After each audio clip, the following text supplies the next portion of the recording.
자, 이어서 우리는 기본 강의 제2강 들어갑니다. 2강은 교재 페이지 20쪽 가운데 03 건축법의 적용 대상물입니다. 우리가 민법도 배웠겠지만 민법은 무엇을 갖다가 적용 대상물 합니까? 사람이나 물건에 대해서 하고 있죠. 사람에 대해서나 물건에 대해서 적용하고 있죠. 여기는 이제 물건입니다. 사실상은 적용 대상물은 건물 자체가 물건이니까 먼저 뭐부터 등장하느냐? 대지부터 등장합니다. 왜 대지부터 등장할까? 보통 건축물은 땅 위에다 짓습니다. 이 땅 위를 갖다가 땅을 건축법에서는 대지라고 부릅니다. 물론 예외적으로 물 위에다 짓는 경우도 있습니다. 예를 들어서 수삼관광호텔 이런 식으로 물 위에다 짓는 경우도 있습니다. 그러나 대부분은 대지 위에다 짓습니다. 그러므로 대지가 제일 먼저 등장하고 있습니다. 근데 보니까 대지하고서 갑자기 무슨 법이 등장하냐 하니까 공간 정보의 구축 및 관리 등에 관한 법률이라는 것이 등장합니다. 이 법은 옛날에는 지적법이었어요. 지적법. 그래서 옛날에는 지적법이라는 용어를 썼는데 지금은 공간 정보의 구축 및 관리 등에 관한 법률이라고 부르고 이 법에 따라서 각 필지로 나눈 것이 바로 대지다. 필지가 곧 대지가 됩니다. 자, 필지가 곧 대지다. 그러면 우리가 옛날 말로 지적법인데 이 법에 의하면 지적도라는 게 있죠. 지적도. 지적도 보면은 여기 지번이 있습니다. 지번 1, 1에 2, 이런 지번이 있으면 이때 이제 필지가 곧 뭐니까 대지가 되는 거니까 자, 여기 필지가 총 몇 개냐? 3개가 있는 겁니다. 3개가. 그리고 대지가 3개 있는 겁니다. 이건 복수 지번이라 부르는데 복수 지번도 하나의 지번이고 하나의 대지입니다. 하나의 필지고. 그래서 이때 필지가 3개니까 대지가 3개다. 그런 뜻입니다. 근데 그게 무슨 의미를 갖느냐? 예외가 있다. 단서. 거기 보니까 어떤 예외가 있냐? 다만 대통령령으로 정하는 토지는 2 이상 토지를 갖다 묶어서 하나로 하거나 하나 이상 필지 일부를 하나의 대지로 하는 경우도 있다. 예외가 있다. 묶어서 하나로 보는 경우도 있고 하나 이상 쪼개가지고 하나 이상 대지를 쪼개서 필지를 쪼개가지고 하나 대지로 보는 경우도 있다. 그 뜻입니다. 그러면 첫째, 묶어서 하나 대지로 보는 경우는 몇 가지 경우가 있냐? 밑에 괄호 2번입니다. 2 이상을 갖다가 필지를 몇 개 대지로 본다고요? 1개 대지로 본다. 이 경우가 몇 가지 경우가 있냐면 모두 6가지 경우가 있습니다. 6가지. 이렇게 돼 있고. 그 다음에 옆에 보면은 괄호 3번 해가지고 하나 이상 필지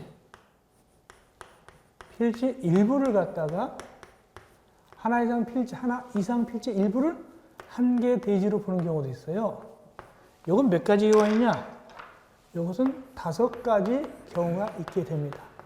5가지 경우가 있게 된다. 그러면 먼저 이 앞에 거 6가지가 있는데 기본 강의에서는 일단은 3개를 해드리겠습니다. 3가지를 다 드리겠습니다. 즉 여기서 동그라미 1번하고 동그라미 거기 4번 그 다음에 동그라미 6번 이렇게 3개 봐드리겠습니다. 동그라미 1번, 동그라미 4번, 동그라미 6번 이 3개를 설명 들으면서 이해를 도와드리고 나머지 3개는 언제 하면 될까요? 심화 강의할 때 하면 됩니다. 어려운 거니까. 그것도 심화 강의에서 해드립니다. 결국에는 강의는 다 해드립니다. 1월 달에 하는 심화 강의에서 나머지 해드리면 됩니다. 일단 여기서 기본 잡고 먼저 2 이상 필지 1개 대지를 필지를 묶어서 1개 대지를 하는 게 어떻게 하느냐? 동그라미 1번입니다. 필지가 2 있습니다. 그럼 대지가 몇 개입니까? 2개입니다. 그런데 거기 보니까 여기다가 건물을 지을 때 양다리 걸쳐서 짓는다. 우리가 보통 이럴 때 이걸 양지상 건물 그래요. 이렇게 양다리 걸쳐서 이렇게 지을 때 그럴 때는 이 전체를 몇 개로 본다? 전체를 1개로 본다. 원래 필지가 2개 있지만 묶어서 1개로 본다. 그 뜻이 그것이 동그라미 1번이 되겠습니다. 별로 어려운 건 아닌데 동그라미 4번 봅시다. 아파트 단지가 등장할 것입니다. 주택법에 따른 사업기준을 받아서 주택과 그 부대시설, 복리시설을 건축하는 경우 주택단지라고 표현되어 있죠. 자, 이게 뭔 소리냐? 4번입니다. 여러분들도 아파트 사시겠지만은 아파트가 있다 그러면은 만약에 소라 아파트다, 소라 아파트다. 그러면 편지를 보낼 때 소라 아파트 번지수 안 적어도 무슨 구, 소라 아파트, 몇 동, 몇 호에도 거의 편지가 다 들어갑니다. 그런데 번지수가 있다 하더라도 실제로는 구체적으로 보면은 등기부 같은 데 보면은 어느 아파트든 간에 한 개 집원의 아파트인 경우는 없습니다. 몇 개의 필지가 묶어서 만들었기 때문에 지번이 좀, 그래서 이렇게 됩니다. 135에 몇 필지 이렇게 해가지고 필지 위에 이렇게 아파트가 들었습니다. 그래서 이게 135고 여기 136이고 여기 136의 1이다 이렇게 3개 필지의 아파트가 들어오는 경우도 있죠. 이렇게 한 개 필지가 그 넓은 땅에 한 개 필지들은 거의 없습니다. 근데 이렇게 할 때 아파트를 지은다. 여기 주택건설 사업계획에서 주택 짓는 거니까 아파트 짓는 건데 지을 때는 이 필지를 무시하고 만약에 필지대로 아파트를 배치한다면 이 135분의 필지에다는 이렇게 아파트 배치하고 136에다 이렇게 배치하고 136-1, 136의 1에다 이렇게 배치하면 아파트가 삐뚤삐뚤하고 통일성이 없습니다. 그럴 때는 전체를 무조건 몇 개를 본다? 한 개를 봐가지고 여기 필지가 여러 개 들어있지만 둘이선 필지지만 한 개로 봐가지고 아파트를 배치하죠. 여기 이렇게 쭉 아파트 배치하고 여기 관리사무소도 있고 여기 놀이터 있고 여기 상가 이런 식으로 배치한단 말이죠. 한 개로 봐가지고 그것이 동그라미 4번이 되겠습니다. 다음 동그라미 6번. 동그라미 6번은 뭐냐면 거기 이런 말이 나옵니다. 사용 승인시, 사용 승인시, 그 다음에 합칠 것을 조건, 합칠 것 조건입니다. 이거 중요한 내용인데 우리가 만약에 성수대교 다리를 만들었다. 그럼 보통 뭘 받는다고 합니까? 준공검사 받는다, 이런 식으로 얘기하게 되겠죠. 근데 건축법은 준공검사나 준공인가 그런 말을 쓰지 않습니다. 정식 법적 명칭이 뭐냐면 사용 승인을 받는다라고 표현합니다. 그러니까 건축법에 의해서 이 빌딩 지었잖아요. 그러면 준공검사 받는다 이렇게 표현하지 않고 우리가 사실적으로는 준공검사 받는다라고 표현하지만은 법적으로는 사용 승인 받는다고 사용 승인 받는다. 사용 승인을 받아야 이 건물 쓰는 거예요. 건축법적으로는. 그래서 나중에 사용 승인 받을 때 이거 뭐냐? 나중에 다 지었을 때. 나중에 다 짓고 사용 승인 받을 때 합친다. 그럴 때는 미리 합친 걸로 보고 미리 두 장 필지를 몇 개를 보고 한 개의 대지를 보고 허가를 내줄 수 있다. 그 뜻입니다. 이런 겁니다. 여기 필지하고 여기 필지가 있어요. 이때 건물을 다 지은 다음에 사용 승인 받을 때 이걸 합칠 거예요. 이렇게 합칠 거예요. 요거 합칠 거예요. 그러면 전체 대지를 몇 개 본다? 한 개의 대지로 봐준다. 그런 뜻입니다. 건물 다 짓고 나중에 사용 승인 받을 때 이 대지를 합칠 때는 필지 합치면은 전체 합칠 것이니까 아예 처음부터 한 개로 봐가지고 해준다. 그 뜻이 바로 6번 내용이 되겠습니다. 그 다음 옆에 가셔서 괄호 3. 하나 이상 필지의 일부를 하나의 대지로 한다고 표현합니다. 옆에 집니다. 이건 뭔 소리냐? 여기서는 2번하고 5번을 설명드리겠습니다. 동그라미 2번과 5번을 설명드리겠습니다. 동그라미 2번, 동그라미 5번. 하나 이상 필지. 하나도 되고, 둘도 되고, 세 개도 되는 거예요. 하나 이상이니까. 그게 일부. 하나 이상. 하나도 되고, 둘도 되고, 셋의 일부를 갖다가 한 개 대지를 본다. 만약에 필지가 두 개가 있다. 이렇게. 하나 이상이니까 둘도 되긴 되죠. 거기에 일부를. 자, 거기 동그라미 2번 보면 무슨 말이 나오냐면 농지 전용이란 말이 보입니다. 농지 전용. 즉, 이게 뭔 소리냐?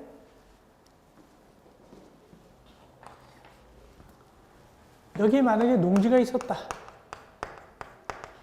농지는 뭐 하는 게 농지입니까? 농사를 짓는 게 농지입니다. 그걸 갖다가 우리가 약간 유식하게 농업 경영한다라고 표현합니다. 농업 경영한다. 농지는 농업 경영의 원칙입니다. 그런데 만약에 예를 들어서 이 앞에 도로가 생겼습니다. 도로가 생겼다. 옛날 말로 도시 계획에 의해서 도로가 생겼다. 요즘은 도시 계획이라고 하지 않고 도시 군 계획이라고 표현합니다. 요즘 도시 군 계획에 의해서 도로가 생겼다라고 표현합니다. 요즘은 옛날은 도시 계획이라면 요즘은 도시 군 계획에 의해서 주차장 생긴다. 도시 군 계획에 의해서 뭐다? 터널이 뚫린다. 이런 식으로 나옵니다. 이 도시 군 계획에 의해서 이 도로가 생기면 여러분들이 이 땅, 이 농지 중이라면 생각을 좀 바꿔야 돼요. 그냥 농사만 짓고 있을 거요? 뭐 해야 될까요? 조금 생각을 바꾼단 말이에요. 그래서 여기를 갖다가 일부를 여기 일부 여기다가 여기 가장 좋은데 일부를 메꿔요. 메꾼 다음에 여기다가 이게 소위 말해서 형질 변경입니다. 형질 변경 해가지고 여기다가 창고를 짓거나 창고를 지어서 세를 준다고 생각합시다. 그게 낫겠죠. 농사 짓는 것보다. 그러면 요 일부 땅, 요 일부가 몇 개인다? 한 개 대지를 보는 거예요. 이 일부를 갖다 한 개 대지를 보는 겁니다. 그래서 도리상 필지 일부를 한 개 대지를 본다. 일부를. 그 대지를 봐가지고 여기다 건물 질 수 있다는 뜻입니다. 그런데 여기 농사 짓던 걸 이제는 여기는 농사를 안 짓습니다. 농사 짓던 걸 농사 안 짓잖아요. 그걸 뭐라냐? 농지를 전용한다. 농지 전용한다. 그래서 농지를 전용할 때는 보통 허가를 받거나 신고합니다. 면적이 작을 때는 농지전용 신고하면 되고 그럴 때는 허가 받습니다. 그래서 농지전용 해가지고 여기다가 건물 지면 일부를 갖다가 그 일부를 하나의 대지로 본다. 그것이 동그라미 2번입니다. 마지막 동그라미 5번. 거기 뭐가 나오냐? 나중에 사용 승인 받을 때. 근데 주의하세요. 아까 앞서 6번은 합칠 것을 조건 그랬어요. 합칠 것을 조건. 여기는 뭐냐? 나눌 것을 조건. 달라요. 앞에는 합칠 것 조건, 여기는 나눌 것 조건입니다. 그러면 하나 이상의 필지의 일부를 나눌 것을 조건으로 할 때, 그때 나눠진 부분만 하나 대지를 본다. 그 뜻입니다. 사용 승인 받을 때 다 짓고 난 다음에 이런 뜻입니다. 만약에 하나 필지가 있다. 하나 필지도 되죠. 하나 이상이니까. 하나 필지인데 여기 건물을 지은 다음에 이걸 나중에 이걸 나눌 거예요. 쪼갤 거예요. 이렇게 쪼갤 거예요. 그럴 때는 요 일부만 하나의 대지로 본다. 사용 승인 받을 때 건물 다 짓고 나중에 나눌 거니까 아예 애초부터 요 부분만 어떻게 한다? 하나의 대지로 봐줄 수 있고 허가낼 수 있다. 그것이 되겠습니다. 자, 이렇게 해서 우리가 이 두 가지 내용에 대해서 어느 정도 감을 잡았습니다. 나머지는 언제 해준다? 시막 강의. 또 나중에 또 문제풀이할 때 또 주목될 것입니다. 이어서 21쪽 제일 밑에 2번 건축물의 건축물이란 무엇이냐? 거기 가장 중요한 뭐냐면 토지에 정착하는 공작물 중. 토지에 정착하는 공작물 중. 여기 정착이라는 것은 민법에서 부동산 배웠을 때 토지에 정착한다 그런 말 배웠을 거예요. 그 정착과 똑같아요. 그 공작물 중에서 주요한 것은 지붕하고 기둥은 꼭 있어야 돼요. 지붕은 꼭 있어야 돼요. 지붕은 꼭 있어야 되고 기둥 또는 벽이 있으면 됩니다. 그래서 건축물이 되려면 지붕과 그 다음에 기둥 또는 벽입니다. 그래서 건축물은 이렇게 됩니다. 지붕이 다 있어야 되고 이렇게 벽이 있어도 건축물이고 기둥이 있어도 건축물입니다. 다 건축입니다. 또 지붕이 꼭 기본입니다. 지붕 없고 이렇게 노천의 온천 같은 거, 노천 있죠? 이렇게 바깥에 온천. 그건 건축물이 아닙니다. 별이 보이니까. 지붕 있어야 되고 기둥이나 벽이 받치고 있어야 됩니다. 그것이 건축물입니다. 그렇다면 우리가 아파트 같은 데서 이렇게 해가지고 여기 이렇게 해가지고 이렇게 해가지고 여기 이거 있죠? 이렇게 생긴 거 있죠? 여기 정자 아파트 정자 있죠? 정자 아파트 여기 여기서 바둑 같은 거 두고 하잖아요. 이것도. 그럼 외형적으로 건축물입니까? 아닙니까? 건축물입니다. 그 아파트의 정자 같은 것도 건축물입니다. 다만 법에 의해서 특례에 의해서 이건 용적률을 계산할 때나 이런 데 빼줍니다. 안 치는 것뿐이지 건축물은 분명한 사실입니다. 그러나 거기 빼줍니다. 용적률 검표 계산할 때 빼줍니다. 안 치기 때문에. 자, 그때 치고 그런데 옆에 가서 지하나 고가의 공작물에 설치하는 사무소, 공연장, 점포, 차고, 창고, 그 밖에 대통령령으로 정하는 것. 이거 시험 문제 나왔어요. 이게 나왔어요. 자, 여기 노원역 지하에 있는 점포, 노원역 지하 상가 점포 건축물이다 아니다. 건축물이다. 노원역 지하 상가 건축물입니다. 또 저기 종로관의 대학로에 그 연극하는 데가 있어요. 연극하는 데. 보통 그 연극하는 데가 지상에 있을까요? 지하에 있을까요? 매표에서는 지상에 있어도 다 지하에 보통 많이 있습니다. 이렇게 있습니다. 그것도 뭐다? 건축물이다. 공연장, 건축물이죠. 또 높은 곳에 있어도 마찬가지예요. 고가에 있어도. 그래서 높은 곳이든 지하든 간에 사무소, 공연장, 점포, 차고, 창고 다 뭐다? 그것도 다 뭐다? 건축물이다. 건축물입니다. 그래서 이천에서 옛날에 지하 냉동창고 불렀죠? 이천의 지하 냉동창고도 건축물입니다. 그러므로 건축법 규정에서 져야 되는 거예요. 이어서 22쪽 위에 올라갑시다. 2번 건축법을 적용하지 않는 거죠. 이것이 시험 문제로 잘 나옵니다. 쉬운 문제로. 이게 나오면 아주 쉬운 문제고 이건 최근까지도 시험 문제에 나왔습니다. 이거는 건축물이지만은 건축법을 적용하지 않습니다. 건축물이지만 건축법을 적용하지 않는다. 종류가 모두 5가지다. 꼭 아셔야 됩니다. 잘 나온 표현입니다. 아주 쉬운 문제 나올 때 나옵니다.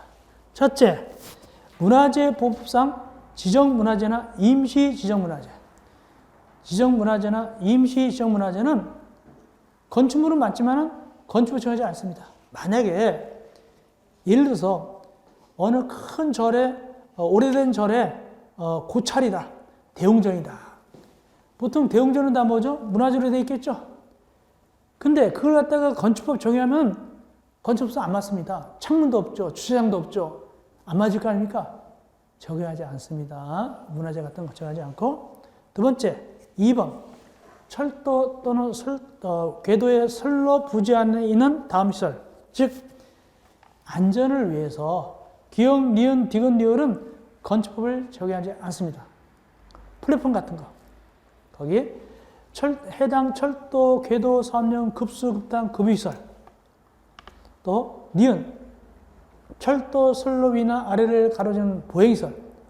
여기 노원역만 해도 위로 이렇게 굴다리 같은 거 사람이 오잖아요. 그래서 넘어오잖아요. 그죠? 이런 것들은 건축물로 안 본다는 뜻입니다. 다음 세 번째, 고속도로 통행료 징수시설. 고속도로 입구에서 돈 받는 데 있죠? 그것도 건축물처럼 돼 있잖아요. 다 지붕 있고 그러잖아요. 그러나 그건 건축법상 건축물이 아닙니다. 건축법상 건축법 정하지 않습니다. 네 번째, 이게 많이 나오는데 컨테이너를 이용한 간이 창고인데 공장이 쓰는 거. 공장이 쓰는 것인데 창고용 쓰는 겁니다. 간이 창고고 공장에서 창고로 쓰는 거. 이건 건축법상 건축법 적용하지 않는데 시험지에 어떻게 나왔냐면 컨테이너인데 주거용으로 쓴다 이렇게 나왔어요. 주거용으로 쓰는 건 건축법 적용합니다. 컨테이너를 하더라도 컨테이너 간이 창고인데 공장이 쓰는 겁니다. 다섯 번째, 하천 구역 내 수문 조작실. 그러니까 큰 하천. 이게 아마 이 규정 들었을 때가 언제쯤이냐면 이명박 정부 때 거기 사대강 할 때 보 같은 거 할 때 이 규정이 들어갔어요. 이 규정. 그러니까 여기도 보면 이수보 무슨 보 같은 거 있죠? 그럼 거기 수문 같은 거 있어요. 굉장히 큽니다. 보면은. 아주 큰 구조물인데 그거는 건축법을 정하지 않는다. 그 뜻입니다. 5가지. 시험지에 제일 많이 나온 것은 4번이 제일 많이 나왔다. 나오면 문제 수준은 쉬운 문제에 속하게 되겠다. 이런 겁니다. 이어서 세 번째, 공작물.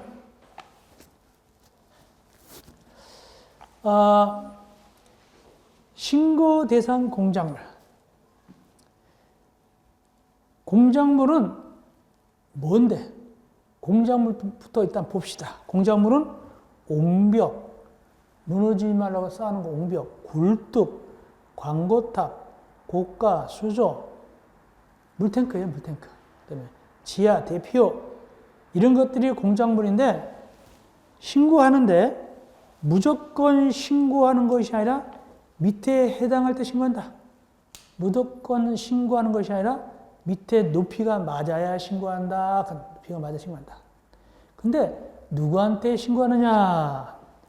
특별자치시장, 특별자치도지사, 시장, 군수, 구청장에게 신고해야 된다. 이거 주의하세요. 특별자치시장,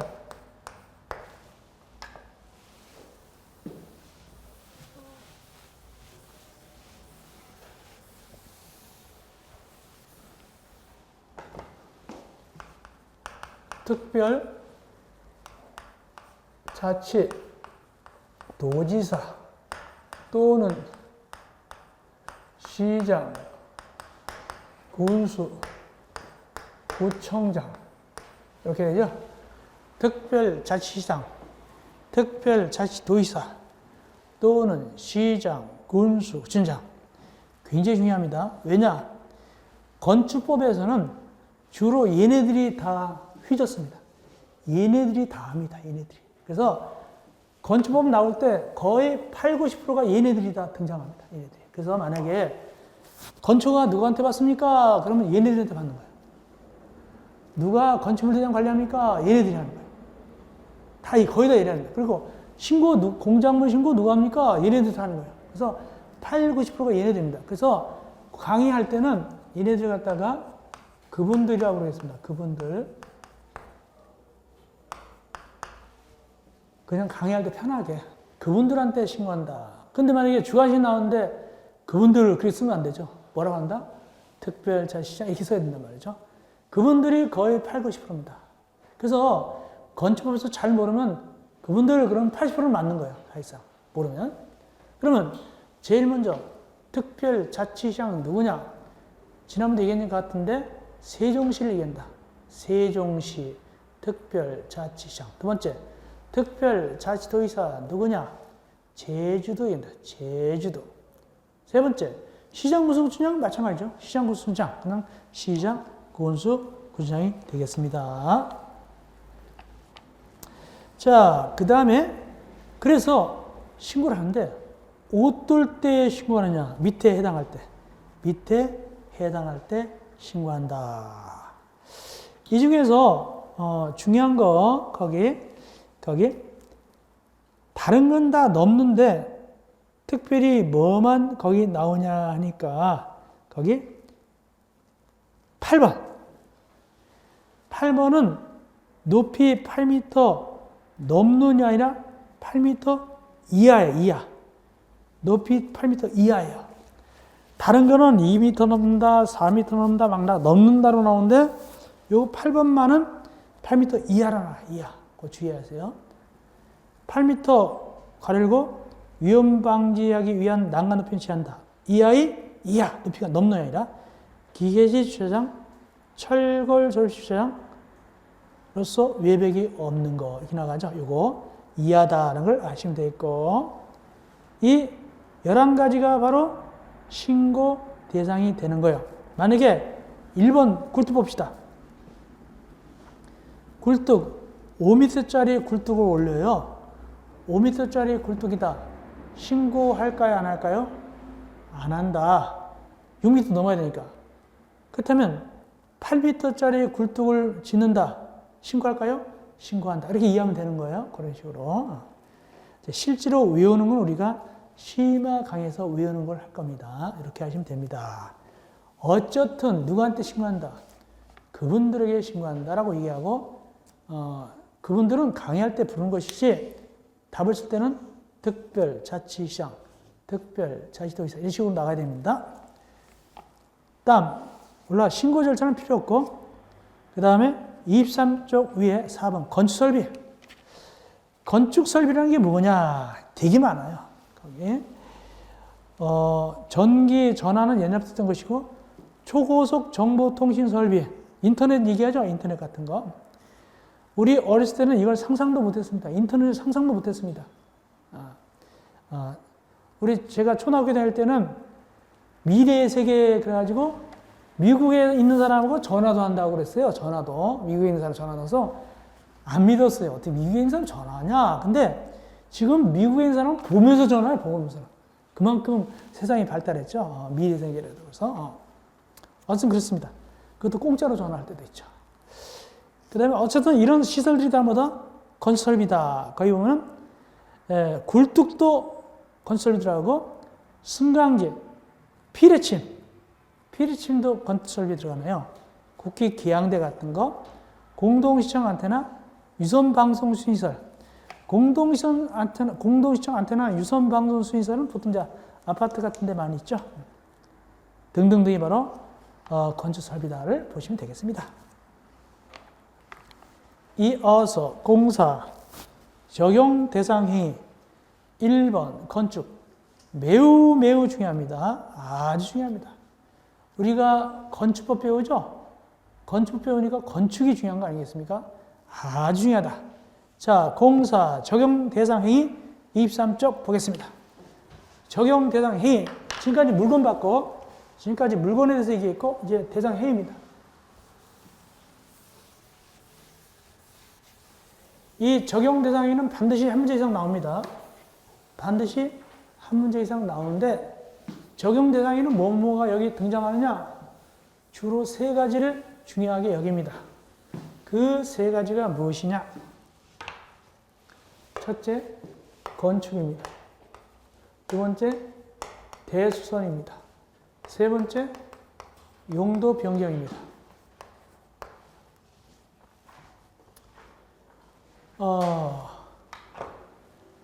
건축, 대선, 용도 변경.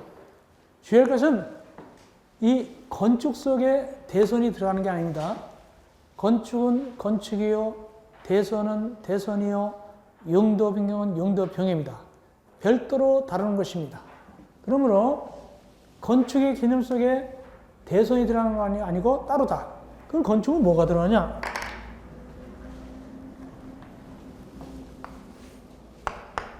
다섯 가지가 건축입니다. 대선 빼고. 대선은 별개 개념입니다. 용도 변경도 별개다. 건축은 세무조, 신축, 그 다음에 중축, 개축, 재축, 그 다음에 이전 이렇게 되겠습니다. 먼저 신축부터 거기 나옵니다. 굉장히 중요합니다. 신축. 빈 대지에 이렇게 짓는 것이 신축입니다. 신축입니다. 근데 주의할 것은 이것도 신축이다. 부속 건물이 이미 있었어요. 부속 건물이 있는 상태에서 주된 건물을 새로 짓는 거예요. 이것도 신축이다. 같은 대지 안에 창고가 있었는데 진짜 본관 건물을 지었어요. 신축이에요. 증축이 아니라. 같은 건물에 주차장이 있었어요. 근데 거기다 진짜 집을 짓는 거예요. 이게 신축이에요. 근데 증축은 뭐냐? 반대로 이미 주된 건물, 진짜 건물이 있었어요. 주된 건물이 있었는데 옆에다가 부속 건물을 짓는 거예요. 이건 증축이에요. 이미 분관 건물이 있었는데 여주건을 많이 채용해서 따로 화장실 하나 지었어요. 이건 증축이에요. 그래서 요거하고 요거는 구분할 수 있어야 돼요. 다르다는 것을. 요거하고 요거는 의미가 다르다는 걸 구분할 수 있어야 되고, 그 다음에 또 하나, 같은 대지 안에서 A동이 이미 있었어요. 근데 이 회사가 돈을 많이 벌어서 B동을 지었어요. 한 동 더 지었어요. 증축입니다. 증축. 예를 들어서 병원 같은 데서 신관을 하나 새로 더 지었어요. 신간 가시오. 신간에 가서 진찰 받으시오. 한 동 더 줬어. 이것도 증축이에요. 같은 대지 안에서. 그리고 가장 일반적인 증축은 뭐냐? 가장 일반적인 증축은 이것이 일반적인 증축이에요. 이렇게 늘리는 거. 옆으로 늘리거나 위로 늘리는 게 보다 일반적인 증축이죠. 증축입니다. 그럼 뭐 이건 설명 안 해도 알고. 그런데 이것도 증축이다. 몇 층짜리 건물입니까? 3층짜리 건물이다. 그런데 건축주가 졸지에 한 층 막았어요. 졸지에 몇 층으로 변했습니까? 4층으로 변했어요. 외형적으로는 변함이 없어요. 안 내부로 4층 된 거예요. 이것도 증축이다. 왜 증축일까? 층수 늘어났죠. 바닥 면적 늘어났죠. 바닥 면적 늘어나면 연면 늘어나죠. 연면적 늘어나면 용적 늘어났죠. 그러니까 이건 증축입니다. 이것도 증축이다. 그 다음 개축과 재축. 개축과 재축은 공통이 뭐냐? 다시 축조하는 거예요. 다시 짓는 건데, 그런데 개축은 인간의 의지에서 철거한 다음에 짓는 거예요. 근데 재축은 자연재해로 멸실되었을 때 짓는 거예요. 뭐냐? 이런 거예요. 만약에 강원도의 펜션에 비가 많이 와서 펜션이 무너져 버렸다. 그때 다시 지을 때는 자연재해 멸시이기 때문에 재축이 되는 거예요. 재축. 다시 지으니까. 그런데 집이 막 비가 새고 그러는데 아들이 추석에 와가지고 보니까 아유 아버님 집이 너무 낡았군요. 제가 돈 들 테니 다시 지으세요. 스스로 철거하고 짓는 거. 이건 개축이에요. 개축입니다. 그래서 개축과 지정 구분할 수 있겠습니다. 만약에 그러면 한번 물어봅시다. 불이 나서 새로 짓는다. 그럼 뭘까요? 개축일까요? 재축일까요? 플러스지만 재축이죠. 그런 뜻입니다. 재축이죠. 그런데 조건이 있어요. 원칙적으로 종전 범위가 돼요. 원칙적으로 종전 범위 내에서 져요. 종전 범위 내에서 져야 돼요. 그러니까 만약에 집이 1층이었는데 비가 쭉쭉 새니까 아들이 와서 돈 많이 드니까 2층 지으세요. 그럼 범위가 오버됐잖아요. 원래 1층짜리였잖아요. 원래 1층짜리 개축하려고 그랬는데 2층 지라고 그러니까 종전 범위 오버됐단 말이죠. 그래서 범위를 초과되면 뭐가 되냐? 2층 적으면 뭐가 되냐? 이때는 굉장히 시험 잘 나오죠. 신축이다. 신축. 재축도 마찬가지예요. 2층짜리 펜션이 비가 와가지고 무너져 버렸어요. 안 되겠다. 일단 재축하게 되는데 자연재해니까 재축하는데 튼튼하게 3층 지어야 되겠다. 그럼 범위가 오버됐으니까 뭐가 된다? 역시 신축이 되는 거예요. 신축이 되는 거. 그거 주의해야 됩니다. 그 다음에 이전. 이전은 넘어가서 얘기합시다. 이전.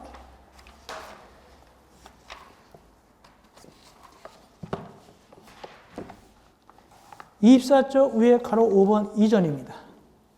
24쪽 가로 5번 이전입니다. 이전은 세탁소 이전하는 게 아니에요. 이것은 건축물의 주요 구조를 해체하지 아니하고, 주요 구조가 아까 6가지 있었죠? 바지 보내주기. 이걸 그대로 있는 상태에서 같은 대지에서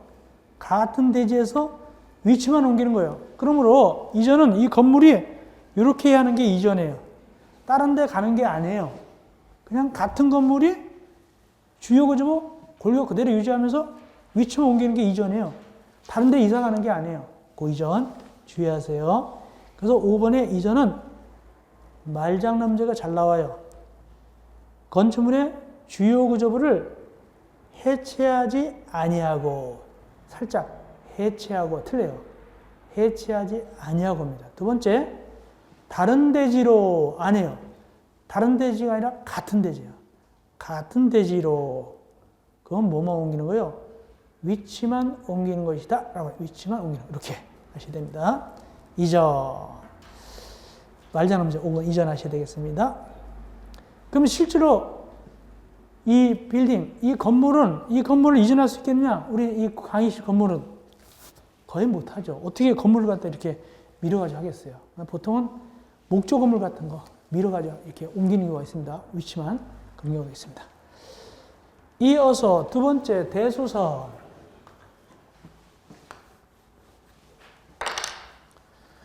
대수선은 건축과 다른 개념이에요. 주의할 것은 대선이 건축 속에 들어가는 것이 아니라 대선과 건축은 서로 다른 개념이다. 그럼 대선은 뭔데? 여기 보니까 건축물의 기둥, 보, 내리벽, 주기단 등의 구조나 외형틀을 아래같이 순병해 하는데 다만 그것이 어디까지는 못 미친다. 중축, 개축, 재축까지는 안 된다. 조금 못 미치는 거야. 그러니까 수선하긴 하는데 건축까지는 안 돼요. 많이 수선하는 거. 이게 대선이다. 그럼 대선은 몇 가지가 있냐? 모두 1번부터 8번까지가 있어요. 1번부터 8까지가 대선이 되겠는데 특별히 동그라미 1번하고 8번이 중요해요. 기본 강의에서는 동그라미 1번과 8번이 중요하다. 동그라미 1번 왜 중요하냐? 봐드리겠습니다. 내력벽을 증설 또는 해체하거나 그 벽면적을 30cm 이상 수선 변경. 근데 여기서 중요할 게 뭐냐? 30cm 이상 꼭 요거 30cm 이상 외우는데 앞에 그 벽면적 그걸 외우셔야 돼요. 그 벽면적이 뭐냐? 내력벽이에요. 그냥 벽면적이 아니라 내력벽 벽면적 이렇게 아시는 게 좋아요. 내력벽 벽면적을 30cm 이상 수선 또는 변경하면 뭐가 된다? 대선이다. 이게 아셔야 됩니다. 그 다음에 동그라미 8번은 왜 중요하냐? 동그라미 8번. 건축물의 외벽에 사용하는 마감 재료. 외벽에 사용하는 마감 재료를 증설 또는 해체하거나 요거는 내력벽이 아니라 그냥 벽면적이에요. 내력벽 변면적이 아니라 그냥 변면적을 30제곱미터 이상 수선 변경하는 거 이렇게 나가요. 근데 주의할 것은 8번에 외벽에 사용하는 마감 재료예요. 내부가 아니에요. 외벽이지 인사이드 내부가 아니다. 그거 아셔야 돼요. 외벽입니다. 내부가 아닙니다. 그거 아시면 되고. 그 다음에 7번 하나 더 봐드린다면 7번은 주택 중에서 두 개만 나와요. 다가구 주택하고 다세대만 나와요. 다가구의 가구 경계벽, 다세대의 세대 경계벽이지 연립주택이나 아파트 세대 경계벽은 들어가지 않아요. 동그라미 7번. 다가구하고 다세대만 들어있지 무엇은 들어있지 않다? 연립주택이나 아파트는 안 들어가는구나. 이렇게 하시고. 그 정도 보시면 되겠습니다. 기본 강의에서는. 그리고 나머지 이제 우리가 심화 강의에서 더 심도 있게 바라보면 됩니다. 공부하면 됩니다. 이어서 3번 용도 변경. 용도 변경이란 뭐냐? 기본적으로 용도를 알아야 용도 변경을 알죠. 용도가 뭔데? 중간식 나온 적이 있어요. 뭐라고? 밑에. 건축물의 종류를 유사한 구조, 이용 목적, 형태별로 묶고 분리한 걸 뭐라고 그러냐? 건축물의 용도 이런 식으로 나온 적이 있어요. 주관식으로 이미. 그건 뭐냐? 쉽게 얘기하면은 상가로 쓰느냐, 주택으로 쓰느냐, 공장으로 쓰느냐 이게 용도예요. 낙골당 쓰느냐, 장례식장이냐, 백화점이냐 이게 용도예요. 이게 용도예요. 그러면 옆에 25쪽 박스 그 용도가 몇 가지 용도로 나눠질까? 시행령, 대통령령에 의하면 건축법 시행령에 의하면 용도는 1번부터 저 뒤가 몇 번으로 끝나냐면 29번으로 끝났어요. 몇 쪽이 나오냐? 31쪽. 25쪽부터 시작해서 31쪽 맨 끝에 29번 야영장. 야영장 시설까지 해서 29개의 용도로 쪼개놨어요. 야영장, 요즘 유행하죠? 야영장이 제일 늦게 들어갔어요. 야영장이 제일 늦게 들어갔어요. 최근에 유행한 거니까, 야영장이. 야영이 왜 유행하는지 모르겠어요? 많이 유행해요. 29개 정도예요. 그 중에서 우리는 요거는 일단 알고 가야 돼. 기본과에서 뭘 아느냐? 주택 종류를 알고 있어야 돼요. 주택 종류. 그래서 앞에 25쪽. 앞에 25쪽 보니까 1번하고 2번 아셔야 돼요. 1번 단독택, 2번 공동택. 1번 단독택 보니까 단독택 총 몇 가지가 있어요? 4가지가 있구나. 넓은 의미의 단독택은 가, 좁은 의미의 단독택, 나, 다중주택, 다가구택, 라, 공간. 이 4가지가 있구나. 건축법상 단독택은 4가지가 있네요. 공간은 알 것이고, 총리공간, 이런 거 공간은 알 것이고, 단독택은 좁은 의미고, 나하고 다가 좀 문제가 되는구나. 다중주택이 뭔데? 다중주택은 학생이나 직장인이 여럿이 쓰는 거예요. 아니, 여럿이 쓰면 공동택 아니냐? 그게 아니에요. 구조로 보거든요. 그래서 구조상 이건 다중주택은 만을 짜지만은 이건 단독택이에요. 주의하세요. 학생이나 직장인이 장기간 거주하는데 요거는 룸마다 샤워실이나 화장실은 둘 수 있어요. 룸마다 샤워실이나 화장실은 둘 수 있어도 싱크대 두면 안 돼요. 취사실은 안 돼요. 밥 해먹으면 안 돼요. 원래. 밥을 해먹으면 안 됩니다. 그것이 다중주택입니다. 그 다음에 밑에 다가구. 다가구는 정식 집이에요. 그러니까 집집마다 샤워실, 목욕탕 다 있어도 괜찮아요. 다가구는. 보니까 다가구는 주택으로서는 층수가 3계층 이하이고 이렇게 나가죠. 또 일기도로서는 바람잡기가 6평 이하고 다가구는 전체 19세대 이하만 거주하고 있어야 돼요. 다가구는. 단지 내 동별을 다 합쳐서 19세대 이하가 거주할 수 있어야 됩니다. 19세대 이하. 단지 내 동별 세대수를 합한 세대가 19세대 이하가 거주하지 다가구가 되겠습니다. 어쨌든 다가구는 단독택이에요. 단독택입니다. 그런데 이 다중주택 주의할 게 있어요. 이 다중주택이 왜 보통 이 건축업자들이나 이 원룸 사업하는 사람은 나번에 다중주택을 많이 줘요. 왜냐하면 이것이 주차장 같은 게 좀 굉장히 이점이 있어요. 주차장 같은 거. 이점이 있고 여러 가지 조금 이점이 많아요. 다가구는 좀 주차장 같은 게 좀 더 많이 확보했는데 다주택은 안 그래요. 근데 단점이 뭐냐면 다주택은 보니까 뭐라고 되어 있어요. 학생, 직장인이 거주하거든요. 근데 취사는 못한다고 되어 있잖아요. 각실을 욕실은 설치할 수 있잖아요. 화장실, 샤워는 할 수 있지만 취사는 못하게 되어 있잖아요. 밥은 못해 먹게 되어 있잖아요. 싱크대가 없다는 얘기죠. 그래서 엄격한 원룸하고 달라요. 원룸형은 취사실이 있는 거예요. 그리고 진짜 법적인 원룸형은 공동택이에요. 주택이에요. 진짜 오리지널 원룸형은 공동택입니다. 주택입니다. 근데 이거 다주택을 갖다가 살짝 개조해서 싱크대를 나중에 집어넣어가지고 중개업자 내놓을 때 뭐라 넣는다? 원룸 이렇게 내놔요.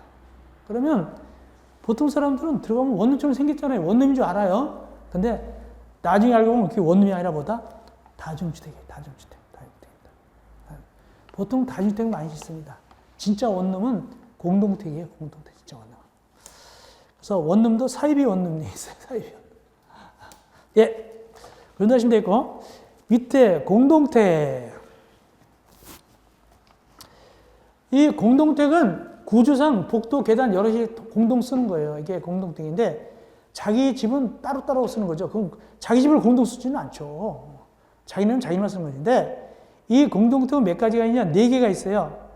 아파트, 연립, 다세대, 기숙사가 있는데 기숙사 읽어보면 되고 아파트, 연립, 다세대 설명드립니다. 아파트, 연립, 다세대가 뭔가를 설명드리겠습니다. 아파트, 연립, 다세대. 이건 나중에 주택법에서도 나오거든요.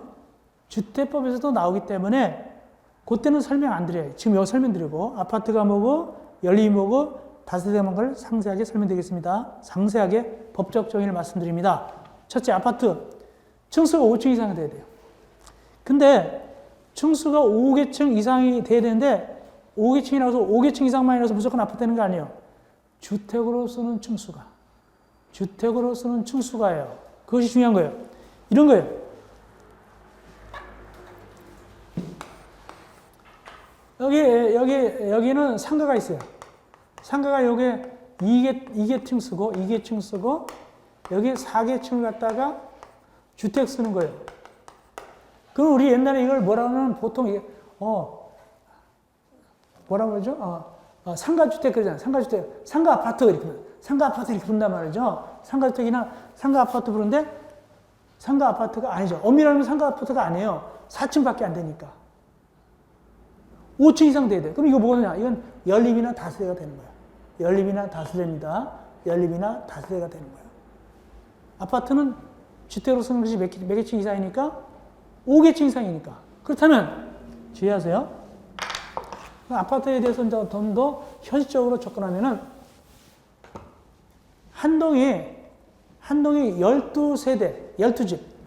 한 동이 12세대인 아파트가 있다, 없다. 12세대가 들어가는 한 동, 아파트 있다, 없다.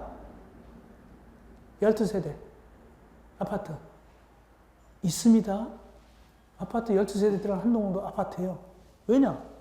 보세요. 6층이에요. 1층, 2층, 3층.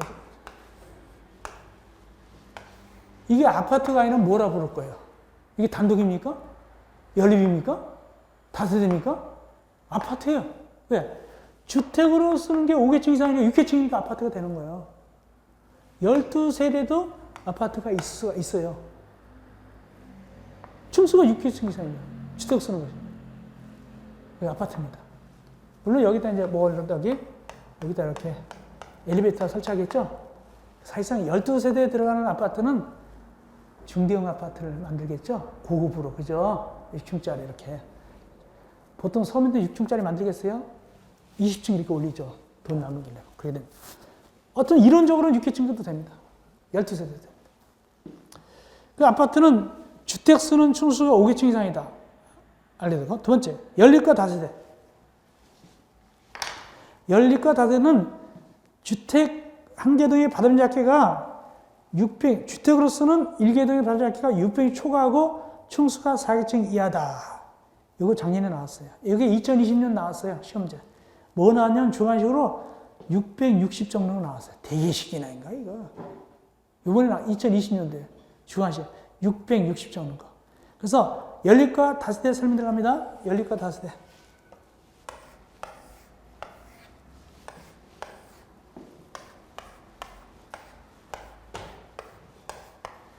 이게 이럴 경우는 이게 연립인지 다세대인지 알 수가 없어요. 알 수 없습니다. 일단은 거기 몇 개층 이하로 되냐면 연립이든 다세대든 둘 다 4개층 이하예요. 4개층 이하. 4층, 4개층 이하면 다 연립이나 다세대가 되는 거예요. 공동택 중에서. 그래 놓고 이 받은 합계가 합친 거 합계가 660제곱미터 초과하면은 뭐가 되냐? 연립이 되는 거예요. 그리고 이 합친 것이 받은 합계가 660제곱미터 이하일 때는 다세대가 되는 거예요. 층수는 둘 다 똑같아요. 4개층 이하.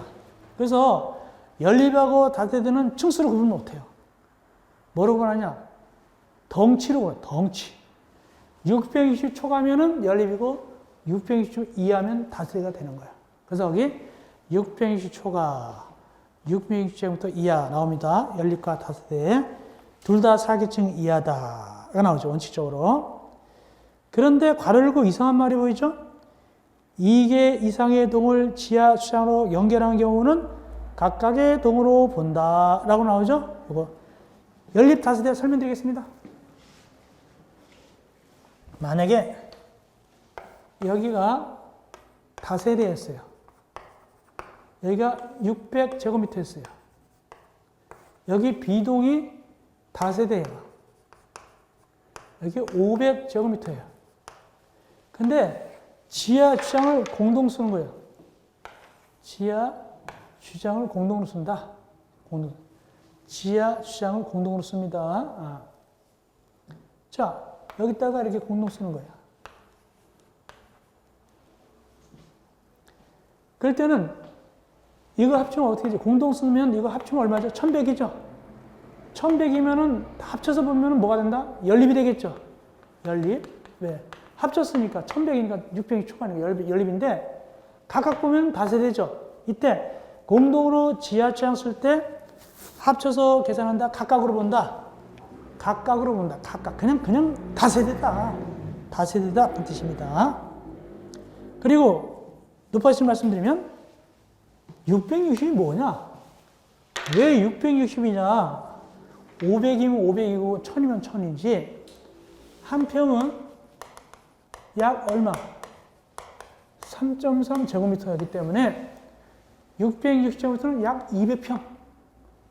200평 초과가 연립이고 2평 이하가 다세대다. 그런 뜻인데 한 평은 약 3.3 제곱미터니까. 요즘은 평이라는 말을 못 쓰게 돼 있잖아요. 평이나 근 이런 말을 못 쓰게 돼 있죠. 다 미터법 쓰도록 돼 있잖아요. 그래서 등기부 같은 데는 다 미터법 나옵니다. 그래서 미터법 나오는데 법적으로 미터법 나오는데 제가 이걸 이게 영어 비슷하게 이런 다인도 썼지만은 다 한글로 나옵니다. 한글로. 그래서 100제곱미터 그러면은 100제곱 미터 이렇게 나옵니다. 이렇게 쓰지 이렇게 쓰는 게 아니에요. 시험지도 이걸로 나와요. 법적으로 이렇게 나옵니다. 만약에 톤이다. 톤 그러면 이렇게 하는 것이 아니라 뭐다? 톤 이렇게 한글로 나옵니다. 이렇게 나옵니다. 시험지 나올 때. 센티미터도 이것이 아니라 미터 이런 식으로 나옵니다. 이렇게 나옵니다. 시험지 나올 때. 자, 그렇게 하면 되고. 자, 그래서 일단 이 정도 보면 됩니다. 기본 강의에서는. 그러니까 우리 일단 어디 펴놓고 다음에 이제 3강 들어가냐면은 32쪽 펴놓으시고 3강에서 만나 뵙겠습니다. 여러분들 고생했습니다.